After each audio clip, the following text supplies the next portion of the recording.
Good morning, you guys. Welcome back to Dr. Kim's Going Live. Today we're discussing 4 things healthy married couples do. Dr. Kim, what is the first tip?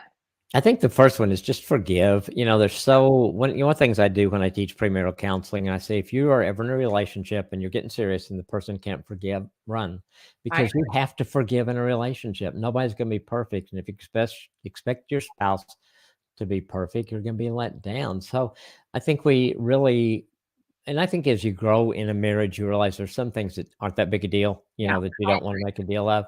But I think there's things that we need to forgive because a lot of them, some of them are intentional and some of them are not intentional. And so I think there's a little difference there. But I think we always need to forgive. And honestly, I think from what God tells us to do, whatever it is, we have to forgive. And I know that's hard. It's like if someone say there has been an affair or pornography, that to forgive for that, sometimes people think, well, this makes them take it lightly, or I'm not punish them enough. And the reality is, I think that our role is to forgive, and then it's God's role to change that person.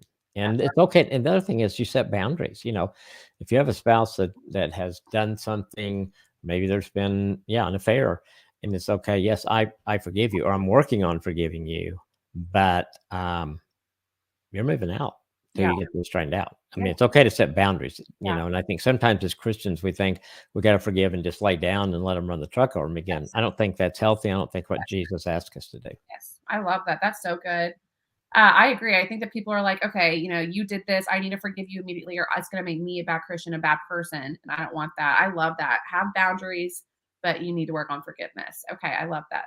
Yeah, What because is, it's not easy to forgive sometimes, and sometimes it's a process. And I think God, if I tell people sometimes, just ask God to help you get to the point of forgiving. Put it in His hands and let Him guide you.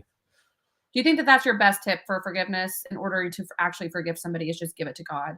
Well, when you really get to God and you think of, or He reminds you of what He has forgiven us for, it's like, how can I not forgive someone else? Yeah, you're right. You're absolutely right. And so, as hard as it is sometimes, Yeah.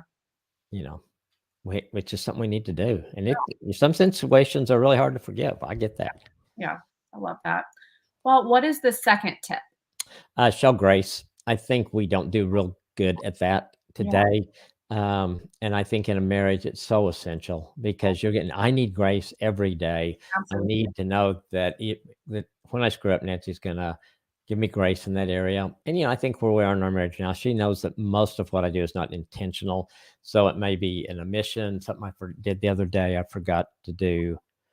And that I told her to do, and I just had forgotten to do it, and I apologized, and she said, showed me grace in that, and so I think you just have to be able to do that with each other. Don't expect each other to be perfect. Yeah. Do you think that you're able to kind of build grace with each other over time through your marriage, or do you think that that's just something that you have or don't have with your For spouse? us, it was probably building into it. I think probably some couples may get it from the beginning, which is wonderful Yeah. because but I think us with our personality types and being married so young, and both of us really hard headed, Yeah. honestly, Yeah. that we didn't do a great job of showing grace Yeah. in the early years. Showing grace is my favorite tip. I love it just because God shows us so much grace every single day. And if He can show us so much grace, I feel like I can show my spouse so much grace, you know? That's so good. Yeah.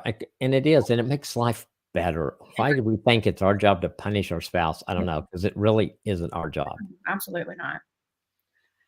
The third tip is spend regular quality time together. What do you think about this? Yeah, we talk about that so much because I still see a lot of couples that don't do that. And I think getting in the habit of having quality time every day, maybe more on the days you're both off, hopefully, but at least to have 10 or 15 minutes each day that you guys are just connecting and you're saying what's going on in each other's lives and how to pray for each other and those things.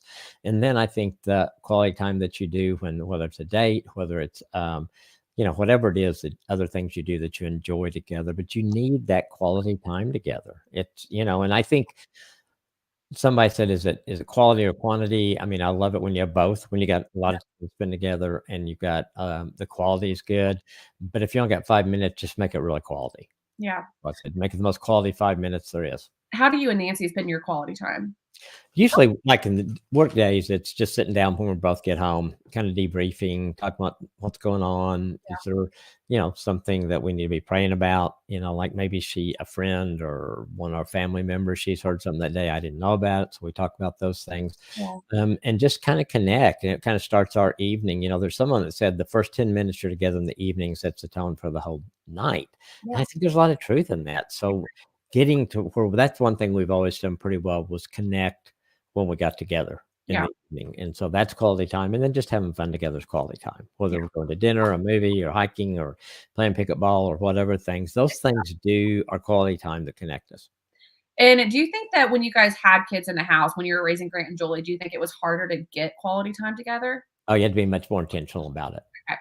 Now without, uh kids in the house, you don't have to, and we don't have a pet right now, so you don't have to be home to do the dog or all that kind of stuff, or kids, and you don't have to do all those things. So yes, and so, but then I think you've got to be intentional about it, and I know sometimes you're tired.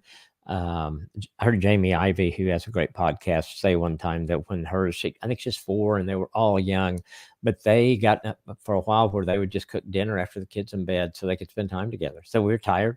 We were I like tired the next day, but she said, looking back, it was worth it. It kept us connected during that couple of years there that were really tough with, when you got 3 kids in diapers, yeah. that's tough. I saw a lady yesterday had 4 kids in 6 years, so those are busy times, It's but like I think it's also a sign that you really need that quality time with your spouse absolutely. Even because, more so, yeah. yeah. I am about to have my first child, and so I need all of these tips. No, and we're all excited about that. I know, just going from just being us 2 for so long to having a little child, I mean, it changes your entire relationship. Really does. You have to go out of your way more. You have to really make sure you're getting that quality time with them. Well, and I think now that you're pregnant and you guys are able to think that way because it won't be long for the baby's here. I know, it's crazy. All right, so the last tip of the day, which is also a great one. Each day ask themselves, what can I do to make my spouse's day better? How do you do this with Nancy? I try to be conscious of that. Some days I do a lot better than others, but Yeah, one of the things that and really COVID's kind of what got me doing it. I'd get up early, have a quiet time, go to the gym to work out, come back home, and Nancy'd kind of be leaving for the gym. Well, since I started working out at home or with a trainer here, now as soon as I see that she's awake, I go in and spend some time with her in the morning. And I think that has been really special. And it's one of the reasons I haven't gone back to the gym yet and continuing to do what I'm doing, because I've really learned to value that. And I think just asking her each day, is there something I can help you with? Just because I may not see things or be aware of things that might help her. And so I think being conscious of that, being conscious of letting them know you care for them. A wife, I think, never gets tired of her. She's beautiful. yeah, I think all those things that we do to connect, sending text messages during the middle of the day, sending some that are a little risque during the day just to make her laugh, yeah, things like that. And so I think just a lot of it is, I think, letting them know that you're thinking about them yeah. and that you I love care about them. Yeah. That's good. And then last question of the day is how does Nancy do this for you? How does she help make your day better? I think one, by just she's always there. So if Yeah, I need her for something, I always know that she's there. I know she's always gonna come through for me. I know she supports me in everything that I do. She thinks hard about, usually she cooks the dinners during the week and I cook on the weekends. yeah, So those nights when I'm in the counseling center all day and come home, and she's always got something great for us. And that's something really that we enjoy. And then I think sometimes she'll just do a little chore of mine that is it, like last night, I was doing some stuff late. We'd had a funeral to go to, so I lost some time in the afternoon. I yeah, was trying to work, and so she got all the trash ready to empty, which I usually do. She got yeah, it all set by the back door for me to put in the bins and roll out. And so those are things, are really thoughtful things, and she's really good, and she's taught me a lot about saying thank you. I can do anything for her, and she says thank you, and she always has. And so I try to do the same thing for her. those are great tips. Well, that's all the time that we have for today.